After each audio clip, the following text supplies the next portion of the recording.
live and totally unlocked from downtown Shanghai. It's Storytelling Hour. Yeah, there you go. So we got this idea from Saturday Night Live. Welcome everybody. Today is a little conversation, a fireside chat with CJ from downtown Singapore. We're going to talk a little bit about how to overcome adversity, not diversity, adversity in the world of sales, especially B2B sales, where CJ is a recognized world-class expert in this area. And let me just briefly introduce CJ. Many of you know him.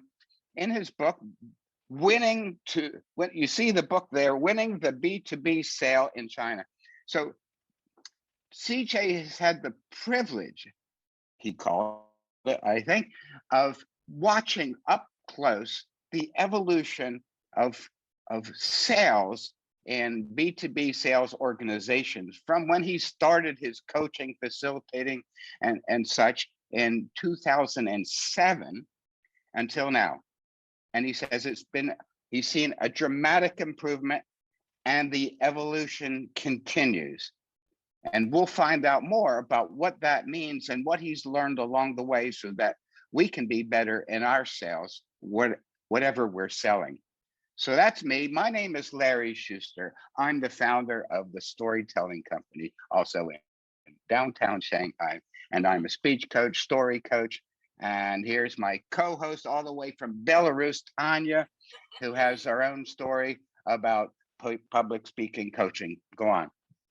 Thank you, Larry. I just want to make a couple of remarks before CJ can kick off this amazing evening with his amazing stories, that everyone is welcome here to participate in our chat. So be active in the chat, ask questions.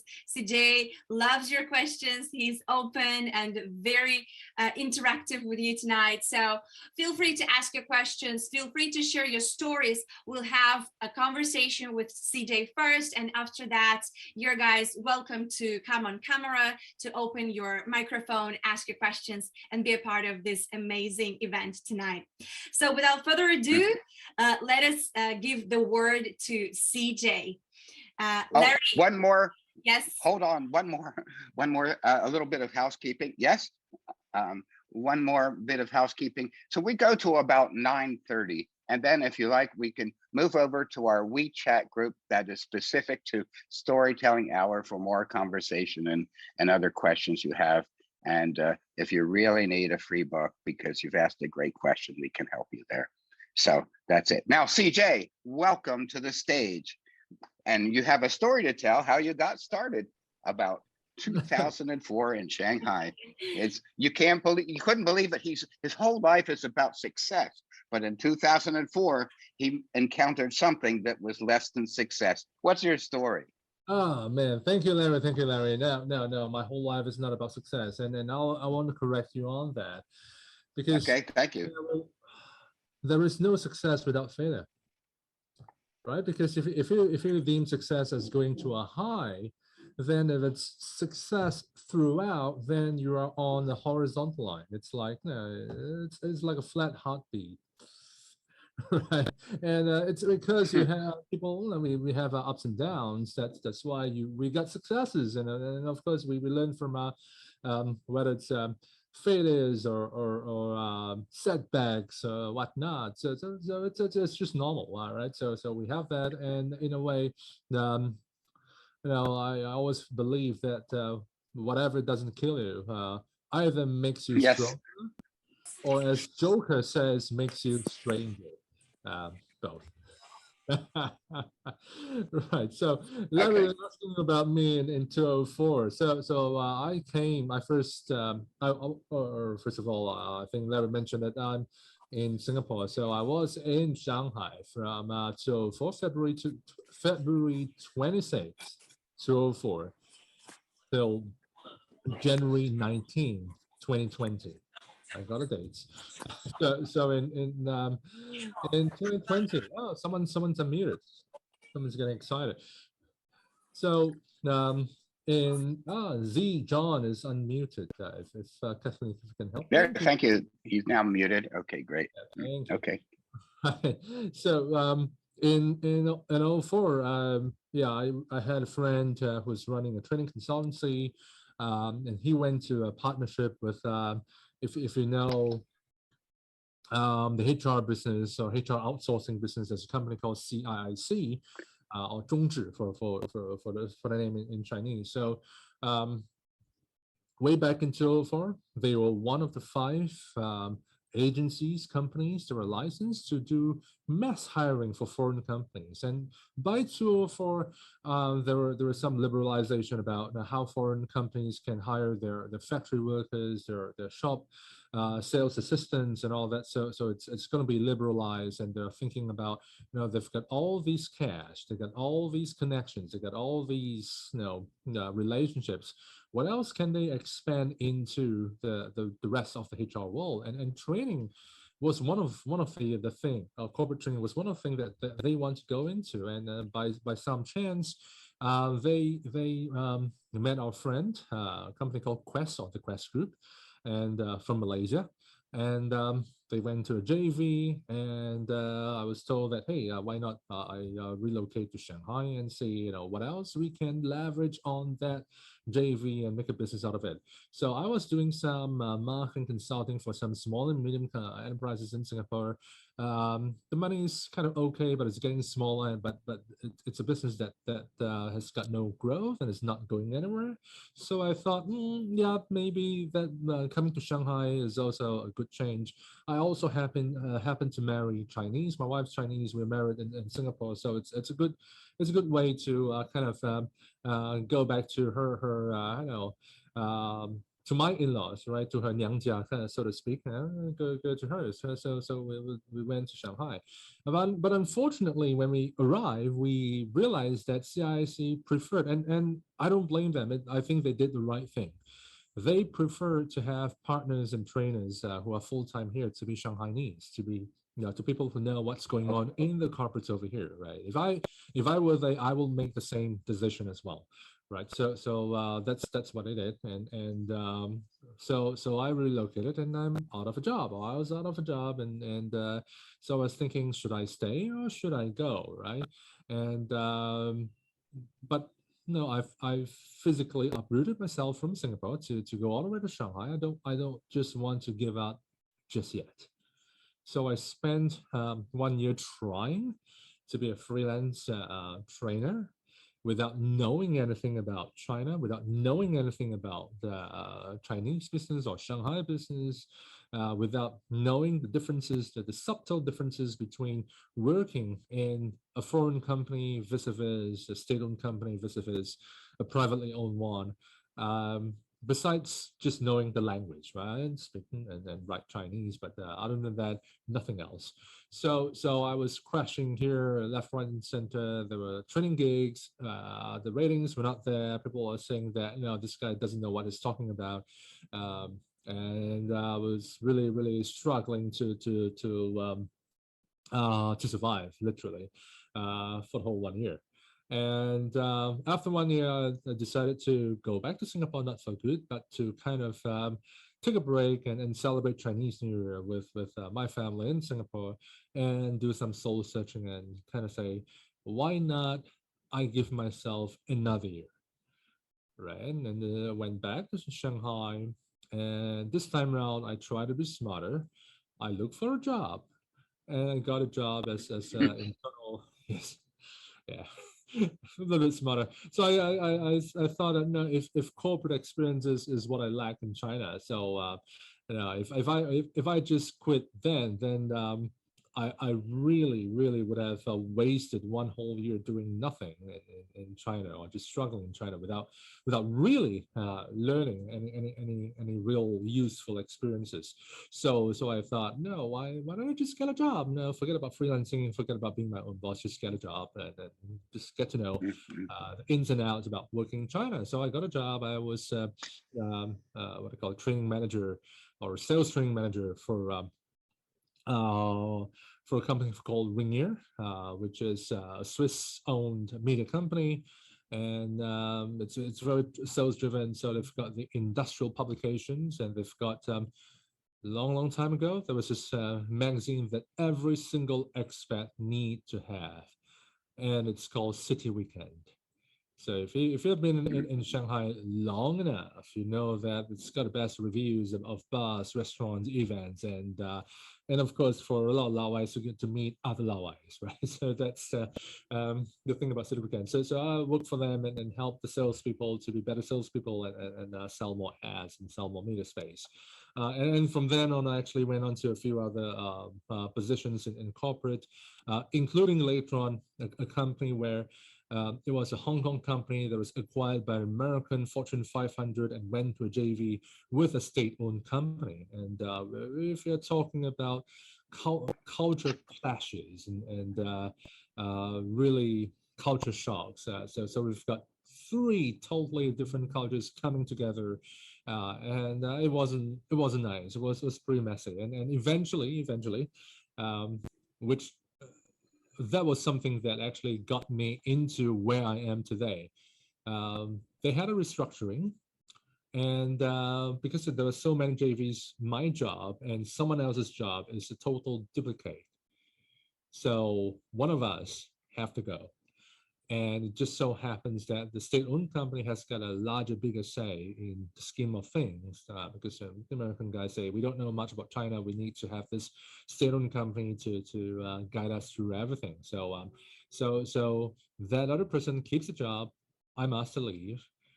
And the good thing about it is I was there only for a year, and they pay me for 6 months, plus the current month's salary. So I've got a payout of 7 months. For only 1 year service. So okay, that's what we call seed capital, right? And then that was when I was our first child, our eldest son Lawrence. So so I'm going to be a first-time dad, and there are a lot of things that I can help out around the house. Yeah. I was also looking for a job, but I was more excited about, hey, I got a 7-month bonus, and I can use that to spend more time with wifey and child, right? So I wasn't really paying much attention to the job searching, but more with the family, and also the whatever freelance work that came my way. And then this time around, because I spent a few years in corporate life in China and Shanghai, and my previous jobs got me all around China. So so I tend to have texted understanding of the nuances of doing business in China. So this time around, yeah, the responses are a lot better. The people know that I feedback that I have a lot of rapport, that I really get it, to make to know how to make how a foreign company with its rules and regulations adapt to the local conditions that is called China. Right. Yes. Thank you so much, CJ, There we for are. this amazing background story. Yes, you definitely had your own adversity to overcome, and that was really very interesting to hear why you decided to come back for the second year, and you explained about that in a very nice way. Yes, so you're another person who gives up. That's amazing. Love that. Is that close? Is 1 more year, maybe 3 more months. If I don't get a job in 3 months, maybe I'll just come back. Right, and the topic of today's meeting that we were actually thinking what's going to be interesting for the audience, yes, and especially because we have a lot of expats who live in Shanghai and they're trying to do business in China or being an entrepreneur. So it's about overcoming adversity in sales and in business in Shanghai and in China, and you are a great expert on that. And I wonder, Larry, would you like to kick off with your first question? We've been reading and diving into your book. It was such an amazing read, so easy to read, very enjoyable, full of amazing stories. Yes, Larry. What I was thinking about when I was reading the book is one thing that the book was really, it touched me this way. It confirmed it confirmed the things that I did very well and things went well. It also helped me to realize the mistakes that I made and why I made the mistakes and how to correct them. So in my mind, I had this checklist. Oh, I did that thing wrong. Oh, I did well there. Keep going, So the book was like a checklist of, my entire professional life, especially now we're selling trainings, and and I make terrible mistakes. And I read your book for the answers of why and what to do. So I was reading the book not just from the point of view of how to interview you, but it was very personal to me. So I really appreciated that. Yeah, And thank you. my pleasure. So the book has huge value. Now, let me just show the audience in case you haven't seen it, but you can see the cover, but you see it's pretty narrow. It's just over 100 and some pages, right? 116 or something. And so it's not that many pages, but it sure had an impact, kind of a wake up impact for me. So I'll go back and I'll be looking at it again.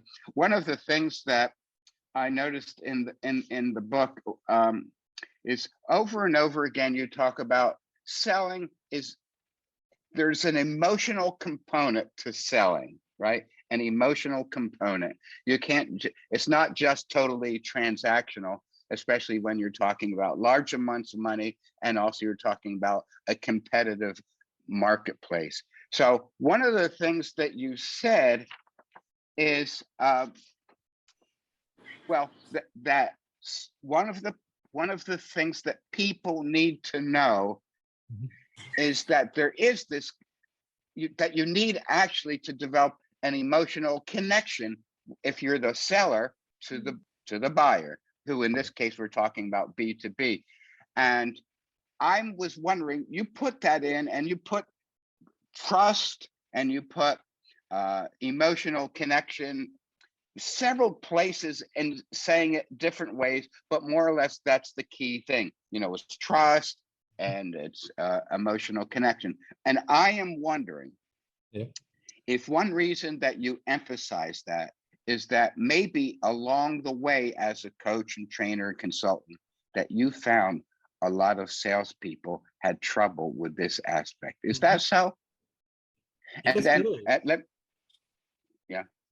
Yeah, sorry. And then I would want to know, and just to finish up my question is, then that's what I thought. And then what's the solution? When you come across a sales team or even one person or their boss, that they don't have this emotional connection, but they need it. What do you do? Right. That's a very, very profound question, and someone rather thought-provoking question. So if a salesperson doesn't have emotional connection with the customer, what do you do? Well, the thing is that all humans have emotions, whether you like it or not. Right? Some emotions are useful and helpful, some emotions are not. So the whole idea is, for some salespeople, if you're doing technical skills, if you're engineering trained, some salespeople will say that no, our customers are very rational. They make all rational decisions only. They're never emotional. So to reframe that, maybe we don't use the word emotional connection, but we'd like to say that customers usually would like to trust the people that they buy from. Yeah. It's probably an understatement, but yeah, we like to be able to trust whoever is selling me whatever. It can be a computer, it can be what I call multi-million-dollar equipment, or it could be just day-to-day office stationery, whatever. So usually there must be some level of trust. It's either I trust the seller, or I trust a brand that I buy from, I trust a shop, but there's some level of trust. And behind the trust are emotions, right? So the thing is that I have to be able to somehow feel that either you know your stuff, whatever you are saying, you are making sense, and I think that you're telling something that you know how to get about doing it. You are also saying things not because you just want to push the product to me, but because it's something that's truthful. And somehow I feel that you are kind of trying to phrase things to my benefit. you are also taking things to be, to get in touch with me, and I can feel that if I ever have a question, if I have any doubts, I can just reach out to my WeChat and ping you, and I get a response. So I kind of feel that I feel safe, I feel respected, maybe. And I feel that there's just some expectation of some kind of service if I need to get any questions answered, if there's any issues that I need resolved, I can just reach out to you, right? So that's the kind of thing that salespeople will need to have, whether you like it or not.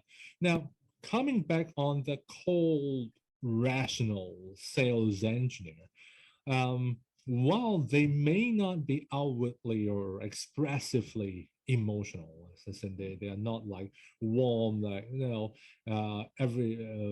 every word is split out. It's like, "Hi, Larry, how have you been?" I'm fine though. Oh, Yeah. that's fine. I don't have to do that. And in fact, the understated way of saying things like, you know what, there is an issue with your equipment. It hasn't gone for servicing for more than 2 years. And if you were to stop servicing for 1 more month, the whole thing is going to come apart. I'm going to look into the areas A, B, and C and see what I can fix so that you can have your equipment up and running in a week. So it's understated, no emotions. But from the customer's point of view, it's like, okay, this guy knows his stuff, right? And I know I have an expectation. It may not be the answer I want. I want my equipment to be up and running like now, but at the very least, he's telling me that, yeah, because I haven't been servicing that piece of equipment for like too long, and now it's like falling apart, and at the very least I know that, okay, I'm going to suffer for 1 week. So those kind of conversations, like it or not, the salesperson may not be emotional or may not be showing a lot of emotions, but it triggers the kind of emotions, as there is some kind of emotional connection that the customer can say that, you know what, next time if I ever have an issue with my, whether it's my plumbing, my equipment, my computer, wherever it is, I'm going to call this guy because I trust this guy. He gets things done. He tells me the truth. Right. Thank you, CJ. And I want to build on Larry's question about emotion, right? So we've been talking about emotional connection.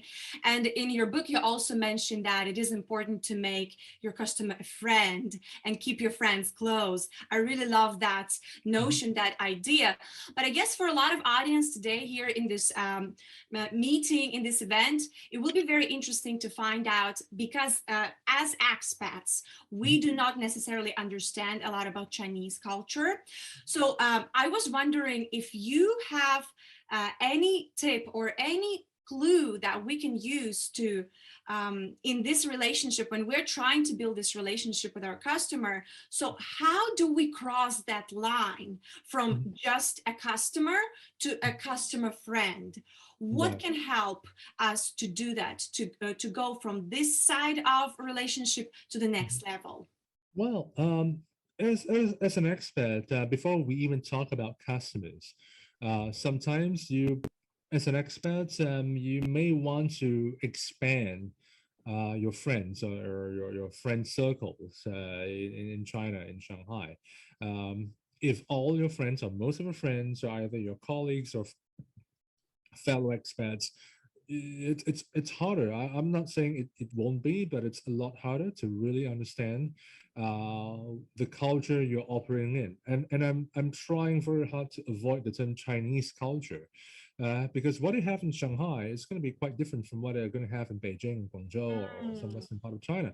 So there are certain nuances that, in a way, we are all Chinese. So there are certain general traits that pretty much a lot of Chinese will have. And then there are some nuances that people only in Shanghai will have. So now you may want to expand your circle of friends to include more people, or get to know your colleagues at a deeper level. So when was last time you went to a Chinese restaurant with a bunch of Chinese colleagues, and if the unfortunate thing of them drinking or making you to drink a lot of baijiu happen, so be it. Take it as part of your cultural immersion program, and be one of the pals. And you know what? The thing is, while you may not totally get a crash course about Chinese culture from there, but again, it's about what Larry just mentioned, emotional connection. If your colleagues are going to have your emotional connection with you, and then you have an issue with a certain customer, because customer seems to be a bit dodgy, you don't know, you couldn't put a finger on why is the customer behaving in a certain way. It just doesn't make sense. Guess what? You can ask your colleagues. You can tell a colleague that, hey, I really don't know where this customer is at. And even if the colleague's not in sales, it doesn't really matter, because it could be a cultural thing. So you can tell the story to your colleague. You can invite your colleague next time for lunch with that customer, and get a colleague to kind of have a reading about, okay, so when I say this, that customer seems to have a certain kind of response, whether it's facially, verbally, or whatever. There's a certain kind of response that I don't really know what's going on. What's your take? Right, so you can ask people. The other part is also, I was talking about little responses, is to be more observant. Because there are a lot of little signals that we are giving out, and then this transcends all cultures. Some people will say, oh well, yeah, when Asians, especially Chinese or Japanese, when we speak, we tend to be more higher context, as in there are kind of meanings within meanings of the words we say, where in some Western cultures, people tend to be more low context and more direct. Yeah, that may be true, but even so, there will be certain clues about, when people start telling you that, they say that, hey, that's a great idea, let's do it, and shaking their heads, right? So like, yeah, they're shaking your head, yeah. I'm just exaggerating, but there seems some incongruency. Yes, Larry. Yeah, somebody, some famous person on this program mentioned how 8:30 is an important time to take a photo. Yes. Yeah, so it's now a little later. So I wonder if Kathleen or my dear friend Tanya can sort of ask people to open up their videos or pictures or something and take a photo. Yeah. Okay. A photo Can break, we do that? And Kathleen, you can also unpin us so that we are equally big with others, or others are equally big with before. us. You don't have to just put everybody on gallery. Sorry, Larry. Yeah, so fine. All right, so yeah, do the gallery thing. Oh, okay. Sorry, I didn't know that. Something new. Or you can take us like this, or variety of photos. Yeah, because we're the three, and then take that photo, and then the gallery. How about that? So smile. Okay, so let's see. Is Kathleen doing this, or who's doing this? Yeah, Kathleen, will you please tell us when you're taking the picture? Yes, okay. Let's all open the camera. 1, 2, 3. Okay, one done. Oh, nice. That sounded good. No, my eyes. Let's try again with my eyes open. Wait, okay. Okay, another one. 1, 2, 3. Okay, cool. Thank you so much. Yeah, cool. No, but did we have the whole gallery there? Yeah, it's the gallery, and also great. Yeah. Okay. All right, that's good. Thank you. Okay, right. So all righty. We did that. Yes, all right. so Sorry to interrupt you, but yeah, like I said, half an hour inter program is where you are going to get the most number of people, because whoever not that early will be here, and whoever who needs to leave early will so we did that. All right, so I'm glad we did that. Sometimes we have this is a fabulous meeting, but sometimes we forget to make it a memory, so we can show how wonderful our storytelling hour is. All right. So we're on the track of talking about how to become friends, or what's that like, and why that's important. And then in your book, you came up with this interesting phrase called tactical empathy. You know, it Yeah. sounds like a military term. I'm Yes. wondering how you came up with tactical I think, empathy to in- describe, you know, just really, feel like you're in somebody else's shoes. So go on. It's I didn't come up with it in my book. I actually oh, attributed how to come? this Oh, CJ, we former. can't hear you suddenly. Why is that?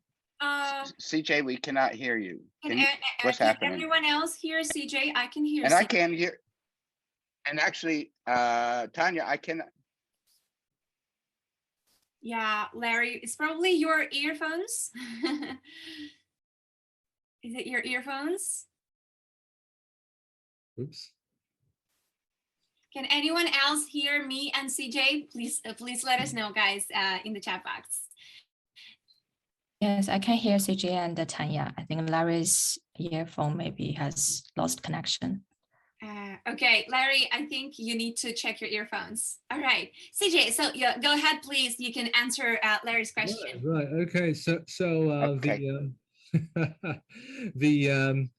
I attributed the book that this is from a guy called Chris. What's the last name? He's an ex-FBI negotiator. Yes, it sounds military because it is. Okay. So he's a hostage. He was a hostage negotiator, right? Okay. And that's why the term tactical empathy, in a sense that Oh, we have the empathy to actually, you know, use it in a more tactical situation to kind of slice and dice to find out, you know, what does that person mean? It's besides really feeling with them, but also thinking about what they mean, what are some of the goals, what are some of the objectives, and what will be a way forward to carry on your conversation. Hmm. mm. You were saying to describe this term, you know, besides just feeling like, you know, what would it be like to be in their shoes? And you described the situation with a couple of the people you coached as being, you know, they didn't want to go to the KTV. How else? I need to have a personal relationship with them. And so you described, you know, some very simple, straightforward things that actually your person that you were coaching was not aware of, but they're really straightforward. Maybe you can share what little suggestions you had to break through. Again, I didn't. When I was having that case, I didn't have the answer, and I would say that the answer may not work in all situations. So I was coaching a salesperson in the steel molding industry. So it's part of the steel industry, and this is an industry where all salespeople are guys. There are like hardly any lady sales, female sales, in talking about diversity. So it's not really that diverse kind of thing, and everybody are really trying to show how machismo there are. So that's kind of an industry they're in, and so this guy, typical Shanghainese guy, you know, when we talk about the typical Shanghainese guy is they do the washing, they do the cooking, they look after the kids, and this is our Mr. Salesperson, and he felt uncomfortable having to go to KTVs and Family man, yeah. family man, and he feels uncomfortable going to some sleazy night spots with customers. Once in a while it's fine, but if it's ongoing, it's really, you know, it doesn't really like that. And the good thing about his company's offering is that being an Austrian company, a European company, they have strong technical support. So the customers buy some of their supplies when, you know, if they need something that's really high end and needs some really heavy duty kind of technical support, the customer will buy from this European company. But for the rest of the purchases, they'll buy from somewhere else that may be cheaper. So because, well, the good thing is they got sales. The bad thing is the salesperson and the customer could not connect on a more personal level because, hey, Mr. Customer is a KTV guy and Mr. Sales is not. So they find that there seems to be a lack of common conversational topics besides the technical sales, as in how to refine the steel molding stuff. So besides all that, there's nothing in common. right? So so in our coaching was, we're exploring different options, what could be done, and what exactly does he want to get out of it, and we find that, okay, maybe let's frame it as how can we have some deeper conversations with the customer. So forget about KTV and not be distracted by the KTV. Just have deeper conversations with the customer. And we kind of explore and say that, okay, assuming that you're talking about anything, any topic, how do you go into a deeper conversation? And one way is to pretend. And I actually emphasize on the word pretend, that you're really interested in whatever they're saying. So, and the plan was Mr. Sales in the next meeting will ask the customer, so what did you do last weekend? Oh, you went to the KTV. How was it? Why are you always in that KTV, or what makes you go to this particular KTV, and so on. I'll spare you guys the juicier details, right? And when the customer challenged the salesperson to say that, no, hey, you should join us now. Well, you miss out on all the action.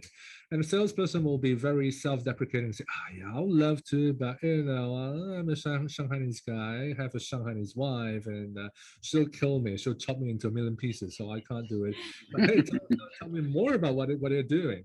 And kind of reverse it back to the customer. And the customer just started sharing and started bragging about, and till today, we don't know whatever the customer said about the KTV is true or not. Because Mr. Sales is not a witness to what's happening. It's just from the customer's description, right? So the customer is just bragging about his exploits, and that was the first session. And as time goes by, the salesperson found that that customer actually has got a lot of personal issues.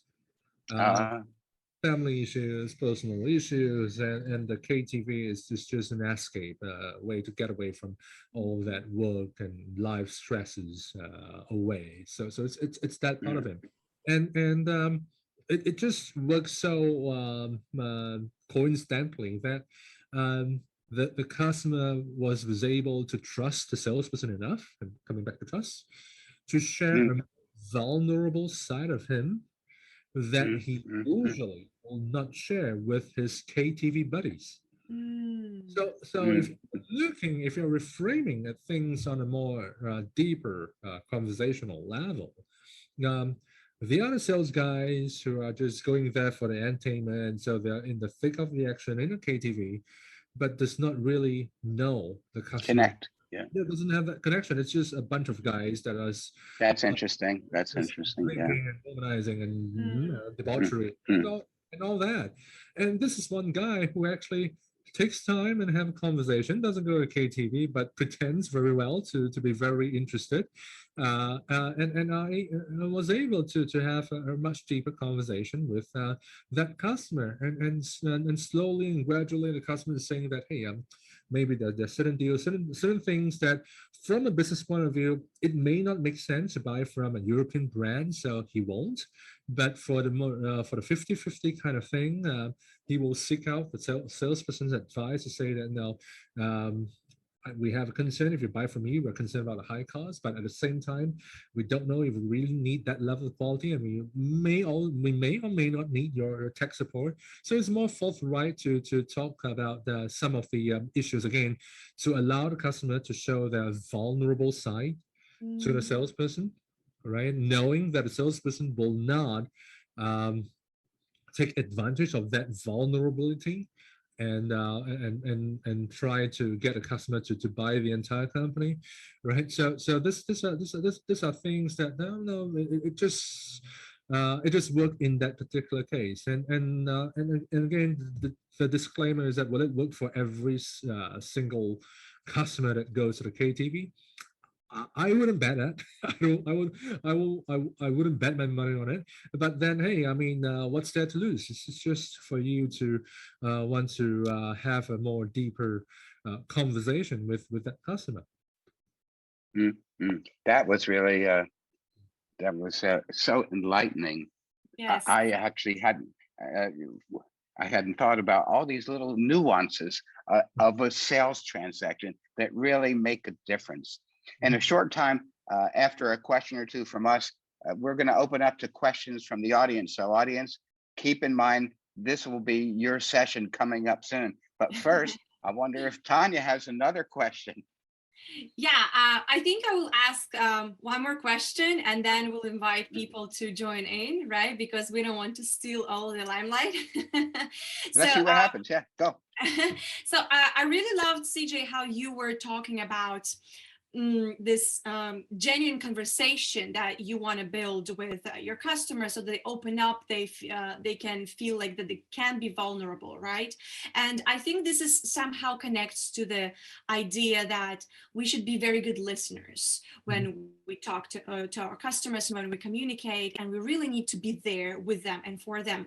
And I think this is also connected to our career. As we are public speaking coaches, we pay a lot of attention to communication skills, and communication is the key for everything anywhere you do, right? So I was wondering if you could tell our audience about, so we have standard rules for communication that go with anyone and anywhere, how we need to behave.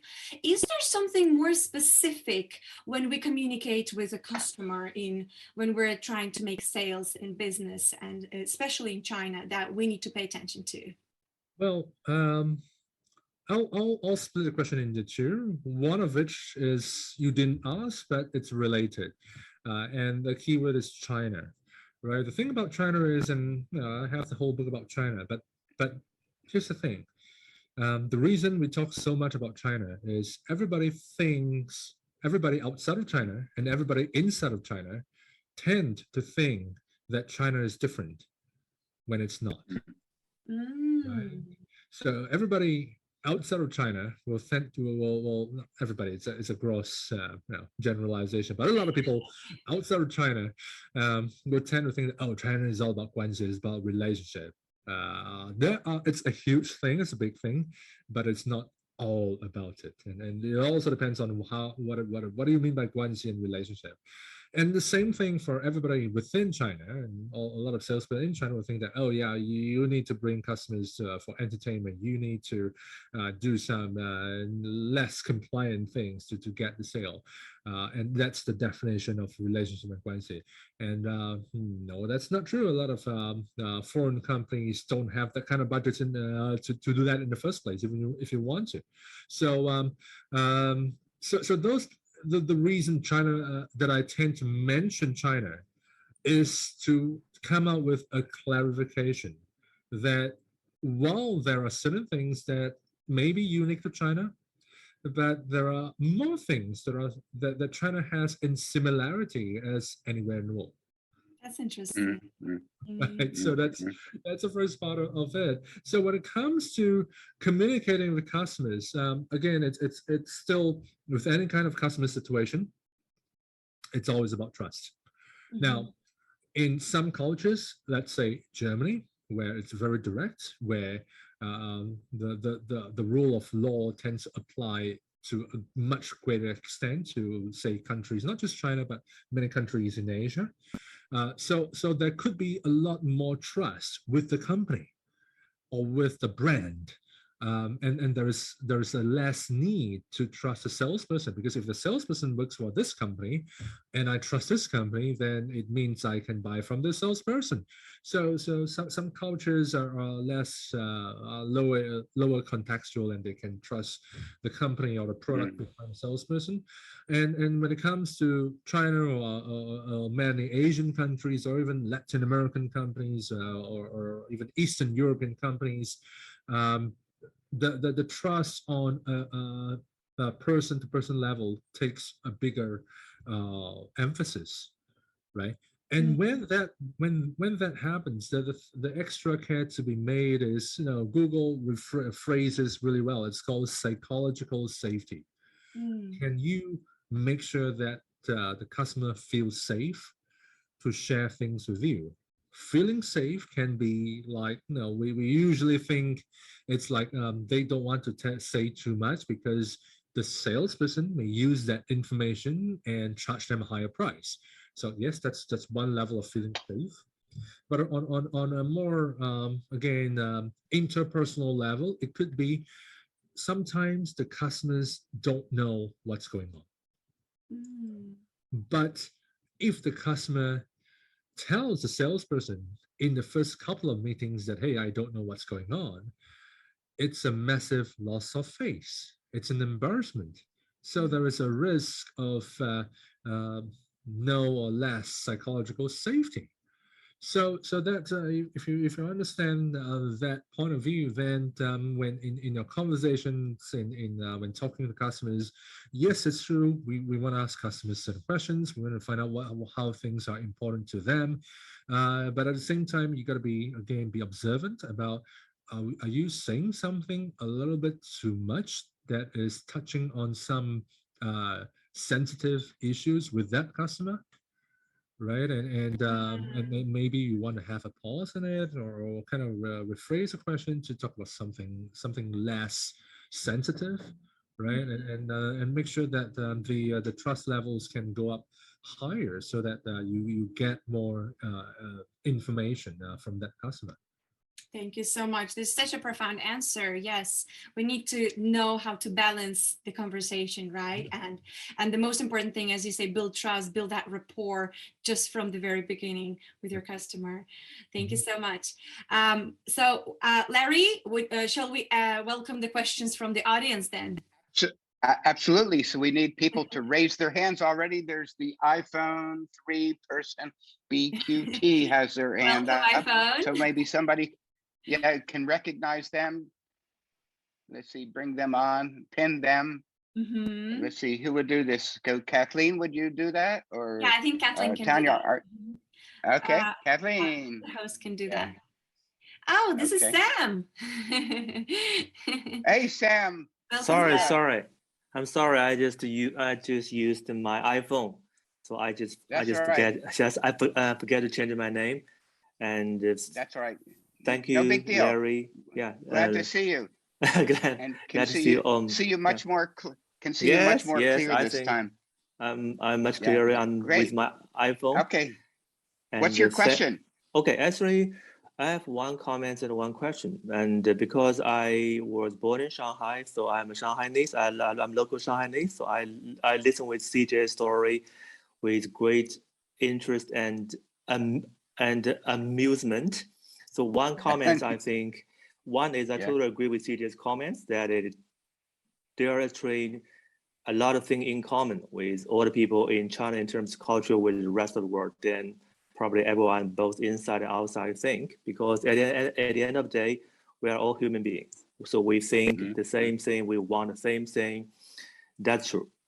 But on the other side, I think China is too huge to be simplified into one or two categories, which make the whole thing about China a bit complicated that it seemed to be on the surface, because there's people in Shanghai, in Beijing, and Guangzhou, were literally like the coastal areas with more pro-Western, who was more open, things like that. But also people in the more inside China, like the Middle Kingdom, and they think a bit differently. So I think that makes things even a bit difficult. So there's one day more China. So that's especially when people from outside of China, especially from the Western country, they may need some time to dig into the very different shades of Chinese. So that's one comment. The other is like China has opened up, maybe 30, 40 years ago, and the speed it developed is really huge and fast, which means they're also a bit difficult to interpret China like 10 years ago and now. That the 10 years, the 20 years make a difference when you interpret China. For example, I hear you about the funny anecdote about the KTV story, right? Actually, that was 20 years ago. The KTV does not have a good reputation, and people were associated with something a bit juicy or not very legal, or there's something not very good for a family man. But actually, nowadays, maybe in the past 5, 10 years, the KTV is a more neutral term. So it can be a very formal place. People just get entertained with business, or it can be still a very shady places, depends on the context.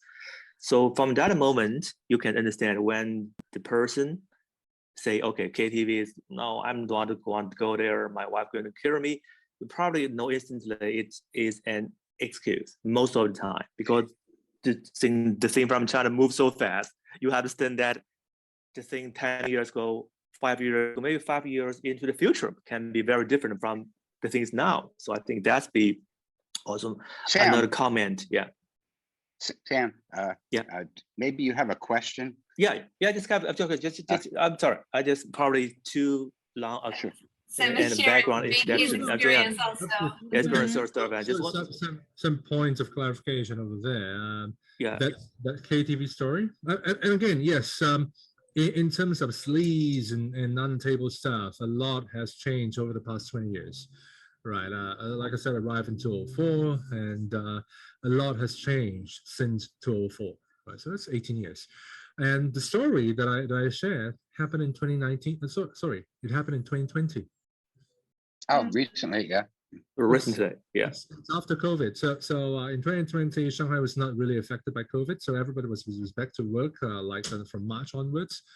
And despite the crackdowns and everything, if they want to find the sleazier places, they know where to go, right? And the sales is from Shanghai. The customer was not. Okay. Right. Culture difference. There's culture difference, so to speak. And thank you for your clarification. So the client was not, the client thing was Zhejiang client. No offense to Zhejiang, but it's fine, but it's very fascinating story. And just one, sorry for my one quick question is like, because Sure. my job is. So my question is like, what's the most puzzling or confusing thing about culture in China, and when you be in this great country? Because because I want to know that, because my field is like also the culture. I study culture, so I want to know from my perspective, my local perspective. So what's the thing you find very amusing or confusing when you are in China for the first 6 months? Once upon a time, if people in this room still know what is eBay. Okay, just hang on a second. eBay thing. So if we know what is, if we still recall what is eBay and eBay in China, it's been dead. So so that happened many years ago, and in eBay, they were trying to encourage people to sell overseas back then. So that's, I don't know, I think okay, that's right. All right, so it's 206. So they're trying to encourage people to sell overseas. Now, the people, the sellers in South China, without eBay telling them to sell overseas, they already have got a few accounts. Some are for domestic market, some are for foreign markets. So that's South China. The people in East China, they're like actively looking for options. I said, what would be the best way? If we want to sell overseas, what would be the best way? What would be a good SOP? What would be the right procedure to do? So they're preparing to sell overseas, right? And of course, with how to collect money and so on. And by the way, the guys in South China, they don't play by the rules. So there are certain rules that eBay says that you can do this, you can't do that. They're able to bypass the rules. They got relatives, friends who are outside of China to set up foreign accounts, and they sold overseas with or without eBay's permission, right? The people in East China was looking like how do we play by the rules? And if need be, we'll bend the rules a little bit, but we'll try to stick to the rules as much as possible. The people from northern China and northern and northwest China are like, no, let's take it a step at a time. Let's don't take risks. Let's see what other people are doing. There are too many things, too many risks involved. Let's don't rock the boat. It's not easy selling online. Don't go there yet. right? So if you're just looking at risk appetite, yeah, it's really distinctive between the different parts of China, and also when it comes to relationship building, guanxi, and using guanxi to sell, the same thing. In northern China and northwest China, if you know someone somewhere, if you get a referral somehow somewhere, it makes your life a lot easier. Whereas in eastern and southern China, if you want to make a cold call and get customers from a cold, it is hard, but it's still doable.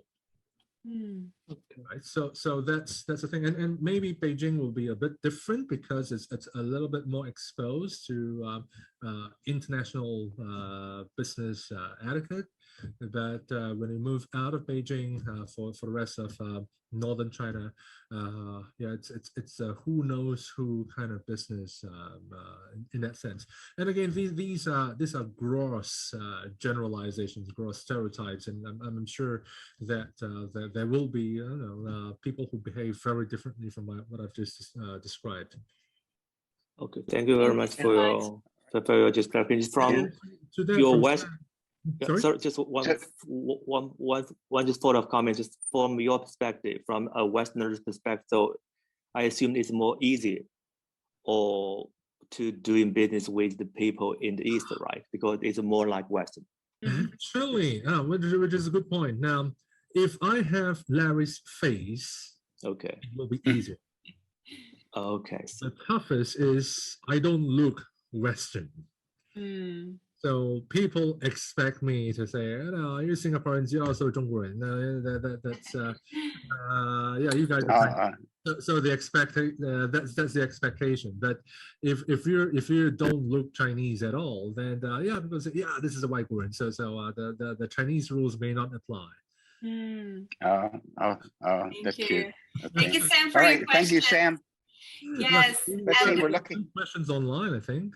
Yes, we have a question from Alicia who's asking, how do you recommend handling common objections like lack of money, lack of time, and other objections that I guess come from the customers? And the thing about, okay, first of all,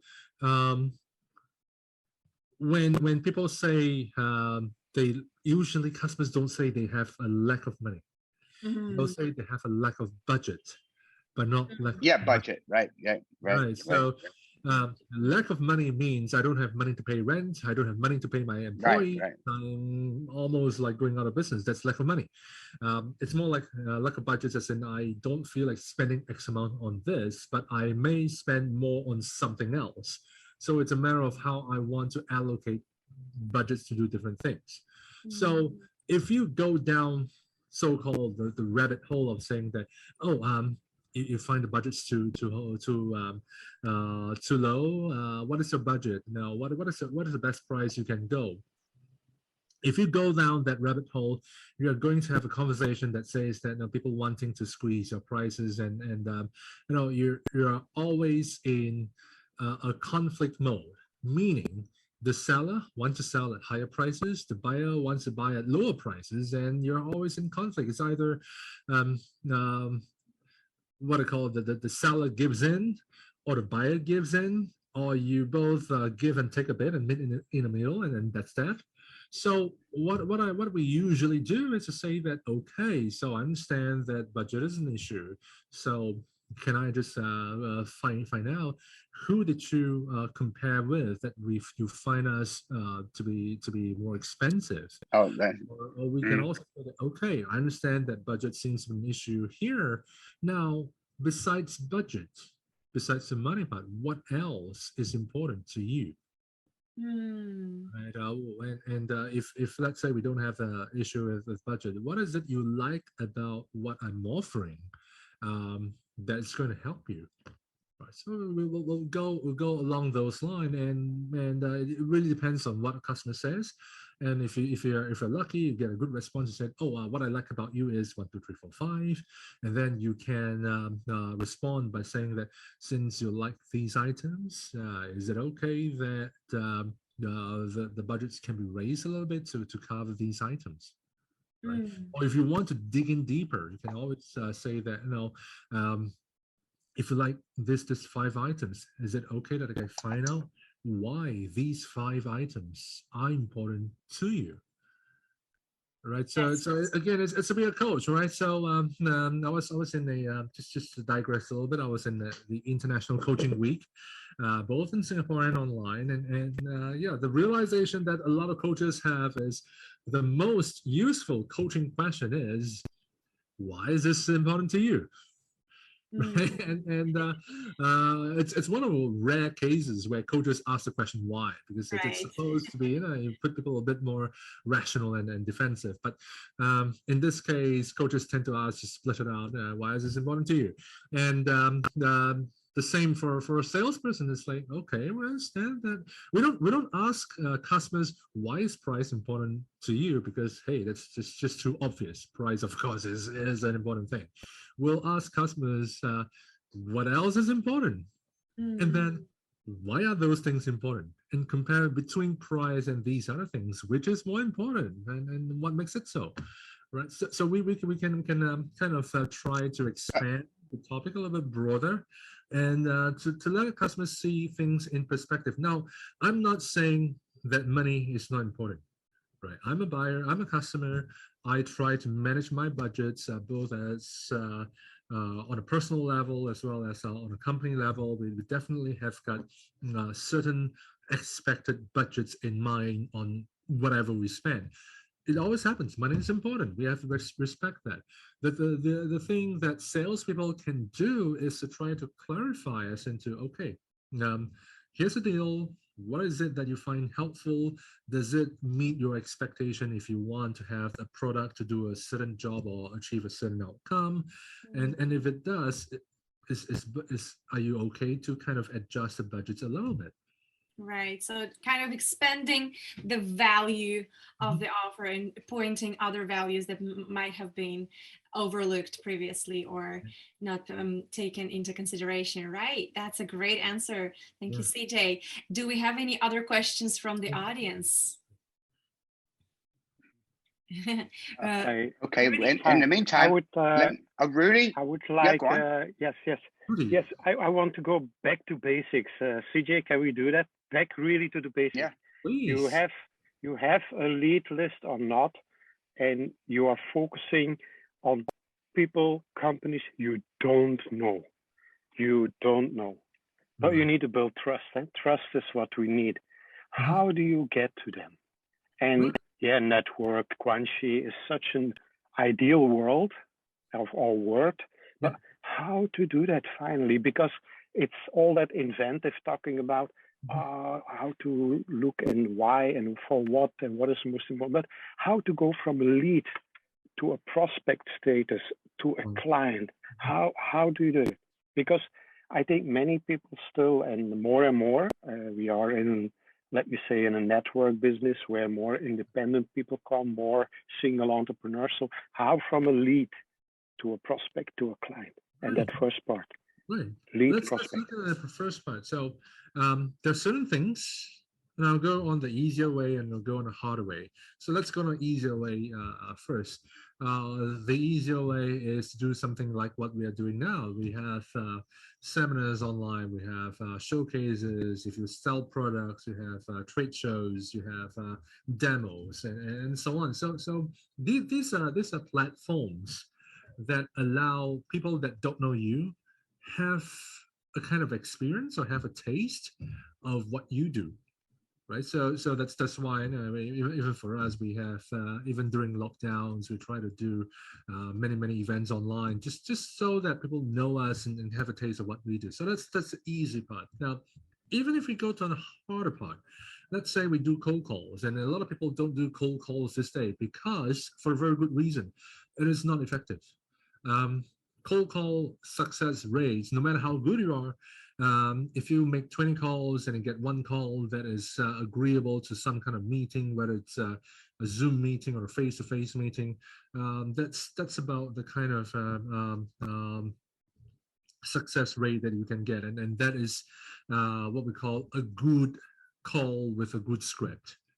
right? And what I mean by a good script is, like if really you do, OD work and if you do coaching for customers, so we usually phrase things like, hey, Mr. If you, depending on where you get the names, in our old days, we'll take the names from all the chambers directories.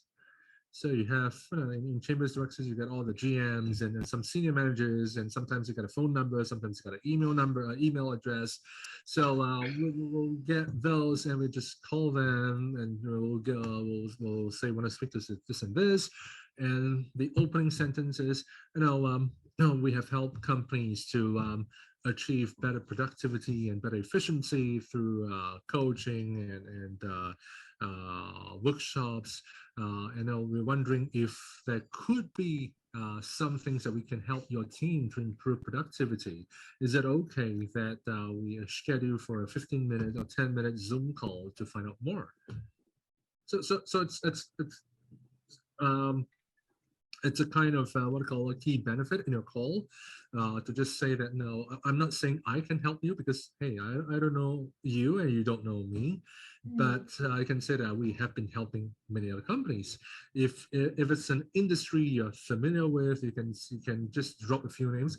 I've been helping. If it's chemical industry, I'll say that, they've been helping companies like Evonik and BASF negotiate better with the price negotiations for salespeople, and they really love the workshop. I just want to find out if we can also do the same for you. Right? Is it okay that we schedule a 15-minute Zoom call just to find out where you are with the sales team and possibly how we can help you, right? So this are some of the things that we can go and see how much traction we can get. And again, sales is always, some people call it numbers game. I'll call it a probability game, in the sense that with even the best intentions and the best skills, there will be people who say, no need. We already have a good vendor or partner. We just did our sales training, and so I just had a fight with my wife last night, so I'm going to say no to whoever who asks me for anything today, right? So, and there will be many reasons why customers are going to say tell no to you. And one thing is, if you want to make cold calls, is to actually make it a habit to say that you make a block of time and really call them too. And as I said, this is the harder way. Usually we try to go through the events, the soft sell. We use something to give people a kind of a teaser and draw them in, so that when we call them, we say we can tell them that, hey, we understand that you I noticed you joined our event last week, and I'd just like to have some feedback from you.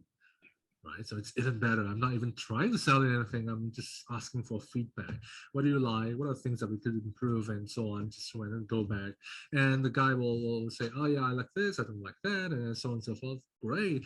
If we have a next topic, what topic would you like to have? And we'll talk about it. Oh, that's a good question. That's a good question. With our current, how does it work for your team? Is that something that we can use similar topic and expand it further for your team? So those are warmer calls, and you can kind of slide yourself into that and makes it easier. But hey, I mean, the thing is, we don't know, especially with lockdowns, we don't know what the situation is. So some people may really be scraping the barrel, so to speak, and really need to generate totally fresh leads. So if you want to go the harder way and make cold calls, by all means. It's just that it's going to be tough. It's going to be painstaking. It may not be very effective, but if you need to do that, go for it. May I jump in here? Yes, Before? please. So first of all, I thought, Rudy, that was an excellent question, and a lot of people must have that same question. I wonder if you got a little bit of a little more clarity about how to build relationships. Do you have a little more? Did you get a good answer? That's what I'm saying. Is it useful, Rudy? Good answer. So after 15 years doing this also myself, I'm diving deeper, because yeah, I know CJ also like 14, 15 years here. So it's exactly about how do you build that trust? Hey, hi, I call you and can I have a 15-minute slot? You need to catch them just in 5 seconds. Yeah. How to build that trust there? They don't know you. Yeah. That's structural, that's script. Okay, but where do they go with you? Where will Well, they he was receive saying you? That is the he was, Mhm. but he was saying, cold calls is not always the best way. That it's programs like this and so forth. I mean, did that provide some kind of guidance for you? Or did you get something? Yeah, for sure. I got a lot from Okay, CJ just want to make before sure. because we worked Just- together. Thank you very Okay. much. Oh well. Very good. All right. Thank you, Rudy, for right. your question. Yes, and I guess with Thanks, us, thanks, CJ. the topic of today's conversation with CJ is always coming back to is that building the trust, yes, with people. And I love that from your answers, CJ, what I realize is that it's very similar with public speaking. You want to shift your focus on your audience and in this case on your customer, and you want to be of service for them. You want to come out very authentic, right? So what can I do for you? I want to do something. We helped other companies, and I know I have the capacity, but I want to be the best here for you right now. Yes, so being of service. Just one more thing, because the topic is on adversity as well. Right. And of course, the sales job is a job that you Thanks face for that. Yeah. day in, day out. Now, some of course, all sales managers will say, don't give up. You need to persevere. You need to have resilience. That is true. But at the same time, you got to be flexible, right? You don't want to be in a situation where you keep on using the same methods and praying for a different result, right? You got to switch between methods. Even if I use a cold call line, say, no, I've been helping other companies to achieve something, would you like to schedule a time? Maybe this line didn't work with this customer. Maybe I should try some other sentences, and I can say that, hey, we got this online assessment to see what are the strengths and weaknesses of the salespeople. We did a trial with this and this company. We'd like to give you a few free licenses to try it out. Is it okay that I kind of pass it over to you? So we can try different angles and see which one may work. So you vary the different approaches and not be stuck to one. Because what happened? There's a company I know that they have salespeople that comes in like a revolving door. So they hire a lot of people, and a lot of people will just crash.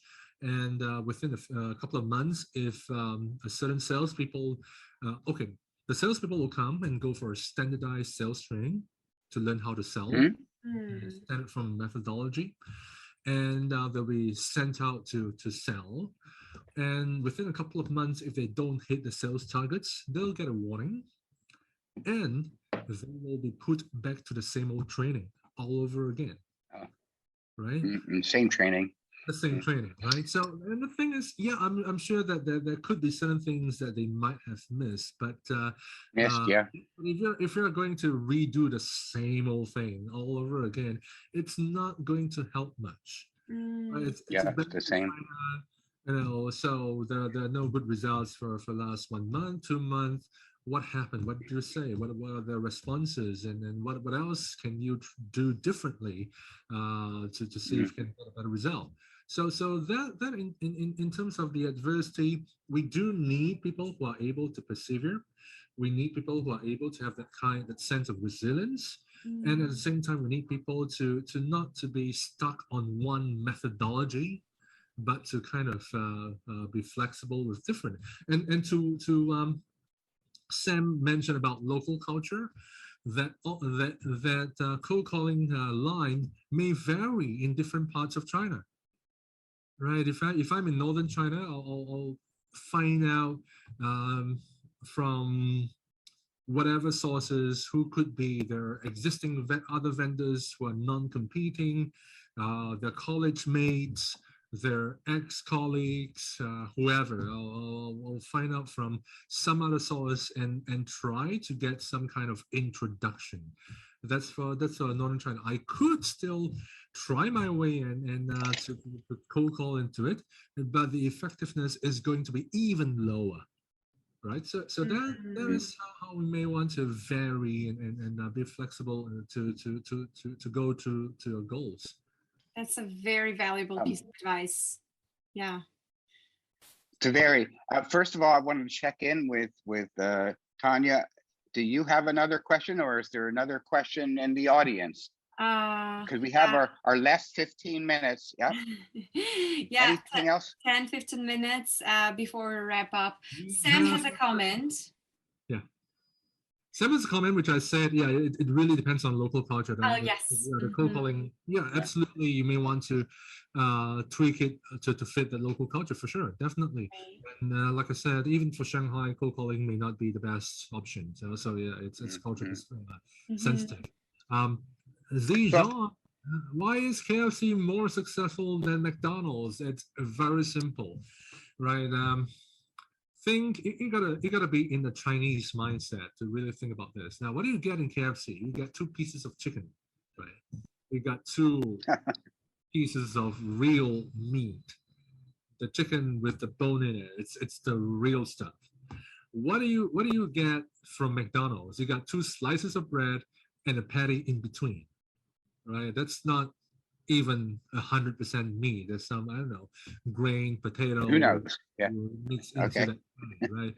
So you pay for a similar amount in one shop. You get a piece or 2 pieces of real meat. In another, you get a sandwich. You know, which one would you want to go for? Of course, you pay for the meat, right? That's the Chinese type of mindset, right? And of course, in KFC, in the earlier days, I think there was a book that's written about KFC in China. They were a lot more cultural sensitive. There was a lot more leeway to have localized menu much earlier than McDonald's. So when they realized that Chinese people actually prefer pork over chicken, then they had pork burger. They got 红烧肉 burger, and then they got 排骨 or whatever, 红烧排骨, whatever. So they have something. They and later on they got the Chinese type. They got sour milk. They got porridge or congee, you know, and so on. So they had all. I mean, McDonald's eventually have those, but KFC started that localized menu much earlier, years earlier than McDonald's. Interesting. And I guess this is relates to the flexibility that you were just talking about previously, right? Yes. That's a very interesting question. Makes me hungry. I'm ready to eat right now. Yeah. Well, so in the last 15 minutes, if no one else has a question, I have. Right. So I have I was one mentioning more. Oh yeah. Okay. Larry? Oh, Yeah, all right. yeah. Go on. Yes. So what do you think and how to do mixed sales? I mean, a foreigner or a Westerner with a Chinese or Asian. How would you combine that? So we do that. How do you do that? Because you make a contact from person to person, but you need to bring that advantage in that you are, like we say, a mixed team. Yeah. So a foreign face can maybe open a door, but you need to do delivery in local language or vice versa. They trust the Chinese for some discussions where they don't want maybe a foreign face in that discussion. If you know what I mean.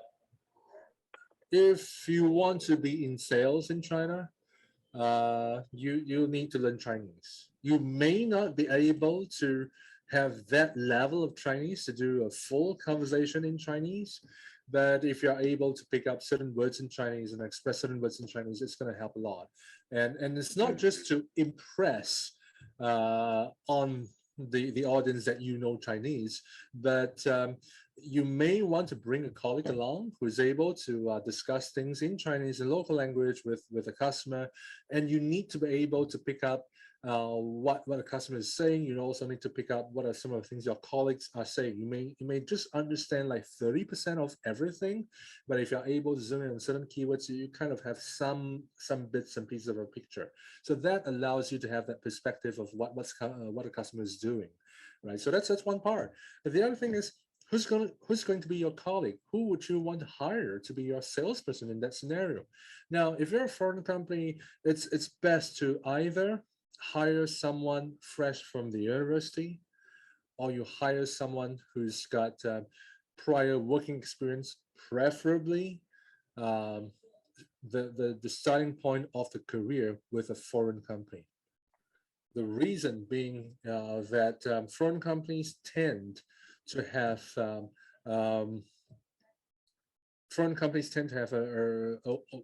sales methodology or way of selling that are very different from local companies. So local companies will have a lot more meals, a lot more entertainment, be they compliant or non-compliant, but there's a lot more wining and dining. Foreign companies tend to jump in far faster on what's the topic on hand, what's the issue that you want to resolve. Let's talk about getting results and talking about outcomes. So the whoever is your colleague needs to have that ability to blend into selling for a foreign company. Right, so that person need not have a lot of working experience, but usually the first job, by the time that person works for you, it may be a third, fourth job, but the first job, preferably the initial imprint, preferably is with a foreign company. Right, so that's the thing again. Sam was saying that Chinese is notoriously difficult to learn. If you're not married, get a Chinese girlfriend. That's a good answer. Right. Do it early. Let's see. Well, finally, we're almost at the end of the program. Did anyone else raise their hand? Yeah, well, Anita was saying that KFC also earned its fortunate money when they were in earlier than McDonald's. That's true. But the thing is that when actually they came in about the same time. KFC may be slightly earlier, but McDonald's is not that far off, because we had McDonald's in Dongfang Guangchang, which was we had McDonald's in the place where Dongfang Guangchang was built in Beijing. So they tore it down and built the Dongfang Guangchang as it is now. So it was McDonald's was there real early as well. It's just that KFC was a lot more flexible. KFC also was more present in the second tier cities, third tier cities than McDonald's. So when there was time when my wife's from northern Jiangsu, a place called Yancheng. So if it's not for the Gaotie that goes northern, no one even bothered about them. So when KFC opened there, it was so crowded that they actually squeezed and smashed one of the glass panels. Wow. Oh. So McDonald's was thinking about first tier cities. KFC went into the second tier and third tier a lot earlier, and was they had localized menus. And that translates in manufacturing. If you got localized manufacturing versus pure imports, that's going to be a plus, because your time to delivery to customers, if customers ever need something to be customized, your response time is going to be faster than if you do everything to be imported from somewhere. Thank you, CJ. I guess we are running out of time. Yes, and the last thing I want to say, CJ. So for everyone here who's listening and who is interested in your book and would like to read your book, how can they find your book? Where can they find your book? How can they connect with you? Let us know, please. Okay, so the book is on Amazon. It's on the American Amazon, not the CN. It's the Amazon.com. It's available in Kindle version. If you don't have the physical Kindle, You can download a Kindle app that you can do it on iPads, on your phones, Android to iPhones. You can have what are called Kindle apps on all PCs. So you can do that if you want a digital copy. If you want a hard copy, you can order from Amazon.com, or you can let me know.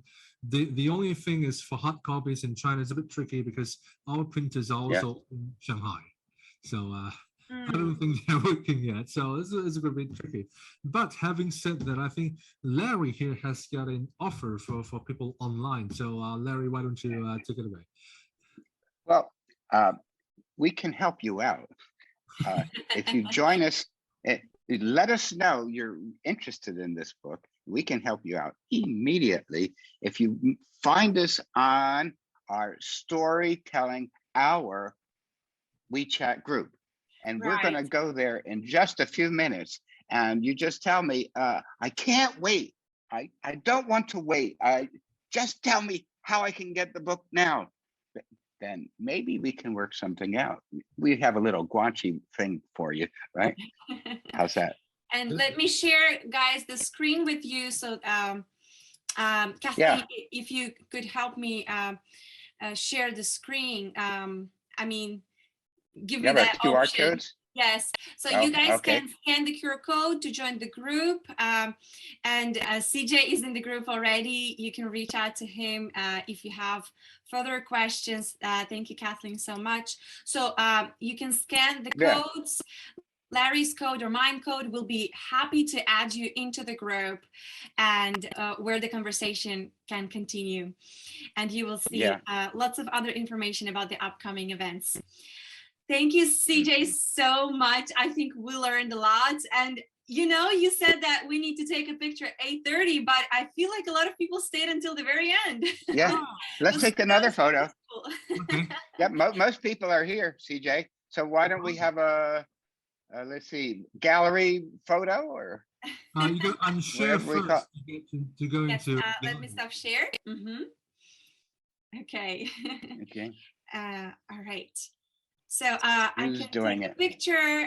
Yes. So everyone, if you would like to come up on camera, you have the last chance to do that. To do that now. Okay. Everyone's ready, steady, go. Thank you so much. There you go. Yes, I think I got everyone. We did it. Okay. Thanks again, CJ, for joining us. Larry, would you like to wrap up today's event? Well, this was beyond my expectations. I really appreciated CJ. He invited me to speak at his event. Maybe it's almost 10 years ago. And finally, I had a chance to invite him. Yeah, so it comes around. I learned a lot. I learned more than I expected. So I got my money's worth. And I think a lot of people did. So, and CJ, maybe we can continue our conversation offline. And one thing I would ask you, think about is, who else would you recommend to follow in your footsteps to invite on our program? So think about that question. Yes, thank you. You don't have to answer right now, but yes, thank you for your time for this evening. I hope that was a cozy chat, and let's keep our conversation in the WeChat group. Thank you. See you in the WeChat group. Yes. Have a good evening, everyone. Bye-bye. Bye-bye. Thanks for joining. Bye. Bye. Bye, guys. Thanks, Larry, Tatiana, CJ. Bye. Thank you, Rudy. Goodbye. Thank you, everyone. Bye. Goodbye, everyone. Kathleen, thanks. That's a good host again. Great to see you, Rudy. Hope see you offline soon. See you. Bye. Okay, bye. Yeah.